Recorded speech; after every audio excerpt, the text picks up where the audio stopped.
안녕하세요. 현실주의자입니다. 우선 구독, 좋아요 한번 부탁드릴게요. 이번 한 주는 좀 어떠신가요? 어젠 좀 죄송합니다. 어제 제가 집에 도착해서 책상에 앉았는데 바로 잠들었어요. 죄송합니다. 그래서 어제 영상을 좀 못 올렸습니다. 죄송합니다. 최근에 그 멤버십 영상도 좀 준비한다고 하고 있는 것들이 있는데 좀 피로가 좀 쌓였나 봅니다. 여러분들도 건강 좀 잘 챙기시길 바랍니다. 오늘도 회식이 있었는데 이런저런 자료를 보고 작성하다 보니까 시간이 좀 흘러서 좀 괜찮아졌네요. 그래서 방송을 좀 켜봤습니다. 오늘 시장은 좀 좋지 않았어요. 오늘 시장 잠깐 먼저 볼까요? 보시다시피 코스피 코스닥이 좀 하락을 했어요.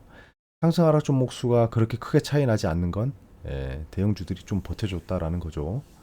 보시면 대형주들이 좀 버텨줬죠. 그래서 중소형 종목들에 대한 하락이 좀 컸을 거예요. 그래서 감히 예측해 보건대 좀 개인 투자자분들의 포트폴리오는 별로 좋지 않았을 거다라는 겁니다. 전 최근에 T 로보틱스 중심으로 좀 상승하는 종목들을 가지고 있었어요.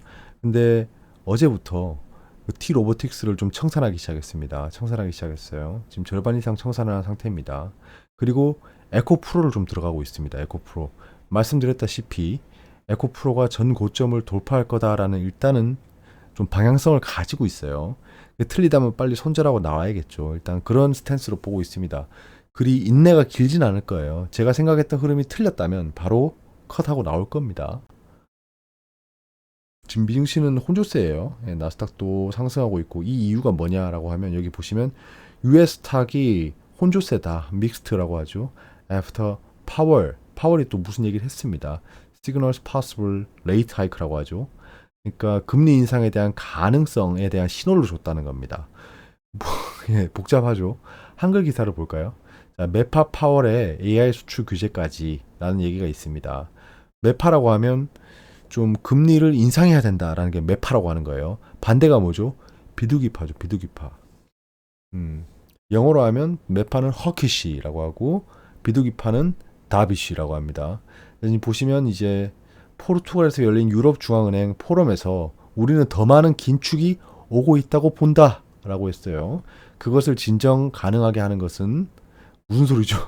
그것을 진정하게 하는 것, 진정할 수 있도록 뭐 촉발하는 것은 매우 강한 노동시장이 키라는 거죠. 지금 노동시장이 좋다는 겁니다. 좀 안 좋아져야지 좀 금리도 내리고 이럴 건데 여전히 좋다는 거예요. 그래서 이제 9월, 11월, 12월 등 네 차례가 있는데 다음 달 비롯해서 여기서 두 차례 정도 인상할 거다라는 얘기가 있습니다. 그럼 5.75%포인트까지 올릴 확률이 30%까지 올라갔다는 겁니다. 지금 매우 뭐 높아졌다고 하지만 10%에서 결국엔 30%예요. 30%라고 할지언정 금리 상승의 끝이 다가오고 있다라는 시장의 분위기가 있다는 겁니다. 그게 지금 현재 시장이 강한 거를 반증할 수 있는 거예요. 이건 지속적으로 연초부터 말씀드렸던 거예요. 결과론적으로 말씀드리는 건 아닙니다. 그래서 지금 파월 의장이 경기 하강이 올 가능성이 상당하다. 가장 가능성이 높은 경우는 아니지만 확실히 가능하다라고 경기 하강이 올 거라고 얘기를 하고 있어요. 경기 하강을 대비해서 지금 5%까지 올려놓은 겁니다, 여러분. 5%까지 올려놨으면 이제 연준은 든든한 거예요. 왜? 그 경기 사이클이라는 영상이 있잖아요. 그 제가 올려드렸던 건데 거기 보시면 결국에는 이 금융 시스템에서 그 경기가 안 좋아졌을 때를 다룰 수 있는 수단 중에 하나가 금리입니다. 금리를 내리면서 경기를 완화시킬 수 있는 거예요. 그게 양적 완화잖아요. 양적 완화를 할 수 있는 충분한 총알이 있는 거죠. 5%까지 올렸으니까. 지금 든든할 겁니다, 사실. 아무리 경기 하강이 와도 자기들은 자신 있을 거예요. 왜냐하면 그 금리를 내리면서 양적 완화를 할 수 있거든요. 그런 상황입니다. 거기에 지금 그 상무부가 이르면 다음 달 초 중국을 포함한 외국으로 사전허가 없이는 엔비디아 등 반도체 업체의 선적을 중단할 가능성이 있다라고 했습니다. 그게 이 얘기죠. AI 수출 규제까지 반도체 규제가 있다는 거죠. 엔비디아 종목에 별로 좋지 않겠죠. 왜냐하면 중국에 대한 수출량이 상당한데. 그래서 파월이 연속 금리 인상 배제 안에 7월, 9월 두 번 올리나 이런 다가오는 두 번을 올리겠다는 거죠. 11월, 12월은 지켜보겠다라는 스탠스가 있는 겁니다. 파월이 또 매파적 발언, 연속 금리 인상 배제 안에 노동시장이 키다. 파월 의장 노동시장 연화가 소프트죠. 경기 침체로 이어질 상당한 가능성이 있다고 인정하면서도 가장 가능성이 높은 경우는 아니다라고 하고 있습니다. 그래서 지금 코스피를 한번 볼까요? 그냥 가까이서 보면 지금 오늘 떨어졌는데 음봉을 좀 크게 그렸죠. 그냥 멀리서 보면 여기가 아니구나. 예. 자, 멀리서 보면 상승 사이클에 있습니다. 맞죠? 예, 상승 사이클. 오버슈팅 빼고 하면 이렇게 상승 사이클에 있습니다. 상승 사이클에 있으면서도 페일러 스윙, 제가 자꾸 이걸 클릭하죠. 페일러 스윙이 계속 발생하고 있죠. 이렇게 크게 페일러 스윙. 아직은 몰라요. 이렇게 페일러 스윙이 발생하고 상단은 계속 때리고 있다는 겁니다. 이러면 뭐죠? 예. 추세가 빨라지고 있다는 겁니다. 여기서 반등 시작하면 이렇게 올라가는 거니까 이렇게 올라갈 가능성이 있어요. 현재 코스피는 그렇습니다. 저항선은 어디냐? 예, 저항선 뚫었죠. 저항선 뚫었고 다음 저항선이 어디죠? 이 정도쯤이겠죠.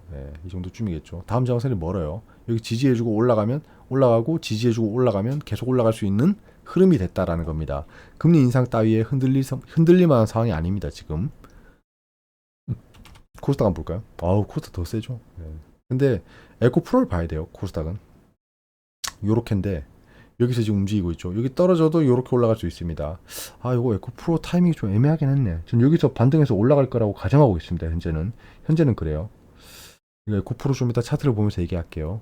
일단 코스닥도 여기서 최소 횡보하면서 전고점을 뚫어줄 확률이 조금은 있다라고 보고 있습니다. 그 확률에 일단 베팅을 한 상태고 지켜보시죠. 지켜보시죠. 자, 그리고 에코프로. 이거 내일은 공매도 좀 같이 볼게요. 공매도 잔고. 지금 업데이트가 좀 안 됐더라고. 전고점을 돌파할 걸 보고 있다. 82만원을 돌파할 걸 예상하고 있다. 돌파하면 그때부터 저는 비중을 줄여나갈 겁니다. 생각보다 좀 많이 들어가고 있어요. 요렇게 해서 지금 그 흐름이 좀 보이고 있죠. 떨어져도 여기서 반등할 거다. 여기서 추가 매수해서 이 반등하는 걸 좀 보려고 합니다. 에코프로 같은 경우에는. 에코프로가 이렇게 죽을 것 같지는 않아서 일단은 들어가는 거예요. 쌍봉을 찍긴 했습니다. 주봉으로 보면 안 되지. 주봉 쌍봉은 좀 의미가 없는 것 같고요, 현재는. 현재 삼중천정을 찍었죠. 여기서 이까지 떨어지면 여기까지 올 수 있어요. 그럼 빨리 청산하고 나와야겠죠. 이까지 오면 안 되니까. 여기서 또 이렇게 흔들리다 올라갈 수 있는데, 사실 여기서 이까지 떨어지면 에코프로는 끝난 겁니다. 끝난 거예요. 여기서 이렇게 삼중천정을 그렸으면 끝난 겁니다. 사중천정까지 그리러 간다? 그렇게 시장이 말랑말랑하진 않아요. 그때 또 다른 주목받는 종목들이 나올 거고 에코프로에 대한 관심은 점점 줄어들 겁니다. 그런 걸 생각해야 돼요. 언제까지 사람들이 에코프로를 보고 있진 않아요. 이게 영원할 것만 같은 종목이 결국엔 관심에서 사라지고 네이버 같은 결과가 나올 수 있습니다. 요런 기사가 있어요. 미 빅테크가 선방하고 있는데 체면을 구기고 있는 네카오다. 요건 좀 다른 얘기예요. 예전에 빅테크가 올라가고 있을 때 네카오가 같이 올라갔다고 해서 얘들이 같은 섹터에 들어있다라고 보긴 애매합니다. 플랫폼 기업이긴 했지만 지금 빅테크들이 주가를 선방하고 있는 이유는 챗 GPT 때문이에요. 챗 GPT, AI 때문입니다. AI. 근데 네카오가 지금 AI가 있냐? 아니요. 열심히 노력은 하고 있지만 아닙니다. 지금 네카오 얘기가 나왔으니까 네카오를 한번 볼게요. 네이버 같은 경우에는 지금 어찌 이렇게 움직일까? 아우.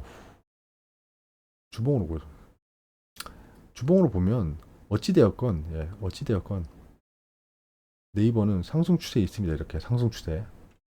오버슈팅 뺄게요. 오버슈팅 빼고. 오버슈팅 너무 오버슈팅이죠. 이때 제가 계속 오버슈팅이라고 했던 이유가 있어요. 이건 누가 봐도 오버슈팅이잖아요. 이렇게 올라가다 다시 추세로 내려왔습니다. 추세 맞고 올라갔죠. 여기서 반등할 만 했다는 겁니다. 추세를 그려봤으면 여기서 반등을 예상했겠죠. 그리고 다시 올라가고 있는데요. 제가 봤을 때 다시 이 추세 밑으로 올 것 같아요. 여기서 바로 이렇게 올라가기는 쉽지 않아 보입니다. 네이버가 무슨 흐름을 가져와야 돼요. 카카오도 근데 카카오는 좀 달라요. 카카오는 기업이 바뀌었기 때문에 이 추세를 좀 지켜줄지 모르겠는데 요건 좀 바뀐 다음에 추세를 봐야 될 것 같아요. 카카오는 좀 의미가 없고 좀 더 전저점 깨려고 하죠. 저는 이거 전저점 깨고 내려간다고 보고 있습니다. 현재는 요거 깨고 내려갈 것 같아요. 내려간다. 요건 좀 조심을 해야 됩니다. 바닥을 잡아가고는 있지만 여기 트랩 스윙이 발생할 수 있어요. 바닥을 잡는 시기인데 확신할 수가 없습니다. 네이버 카카오가 모멘텀을 이끌어갈 만한, 그러니까 이 트렌드를 이끌어갈 만한 기술력이 지금 현재는 보이지 않고 있어요. 챗 GPT 쪽으로 좀 노력을 해봐야 될 것 같은데 잘 모르겠어요. 사실 뭐 카카오 같은 경우에 챗 GPT 가장 유리하죠.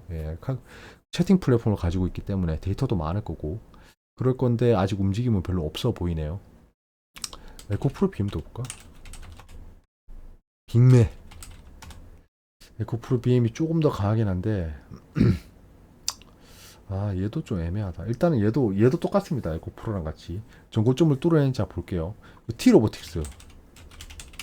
T로보틱스를 제가 지금 좀 정리를 하고 있어요. 예. 어제 오늘 좀 정리를 했습니다. 오늘 좀 슈팅이 나올 때 좀 많이 정리를 했고 예, 이건 좀 성공적인 투자였죠. 제가 이쯤에서 샀잖아요. 그래서 이렇게 세 번 샀잖아요. 매매 마크가 안 뜨는데 내일 좀 매매 마크가 뜨면 보여드릴게요. 이렇게 사고 좀 슈팅해서 좀 팔았어요. 예, 팔았어요. 굉장히 성공적인 투자를 한 케이스고 오랜만에 이런 종목이 나왔네요. 예, 대시세를 주는 종목. 좀 짤짤이만 치고 있다가 좀 대시세 종목이 나왔습니다. 이거랑 지금 비슷한 수익률을 보이고 있는 게 LG에너지솔루션이죠. 예, LG에너지솔루션, LG엔솔. 예, LG엔솔 같은 경우에는 예, 요 가격대에 샀으니까 지금 현재 얘도 지금 고가대에서 놀고 있는데요. 여기 계속 떨어지면 또 곤란하겠죠. 예. 얘도 좀 지켜보고 있어요. LG엔솔도 에코프로랑 같이 궤를 같이 하고 보고 있습니다. 또 볼만한 게 있을까요? 예, 볼만한 게 없죠. 예. 오늘 파워르장 연설했고 소매 판매 등등등이 나옵니다. 이제 종목 중심으로 좀 봐야 될 것 같아요. 제가 이제 챗 GPT 관련해서 좀 내용을 준비하고 있습니다. 그거에 대해서 간략하게 설명도 드리고 종목에 대한 상세 리뷰는 또 멤버십 영상으로 준비하고 있으니까 관심 있으신 분들은 한번 찾아봐 주시길 바랍니다. 여기까지고요. 내일 또 뵙도록 하겠습니다. 건강 잘 챙기세요. 감사합니다.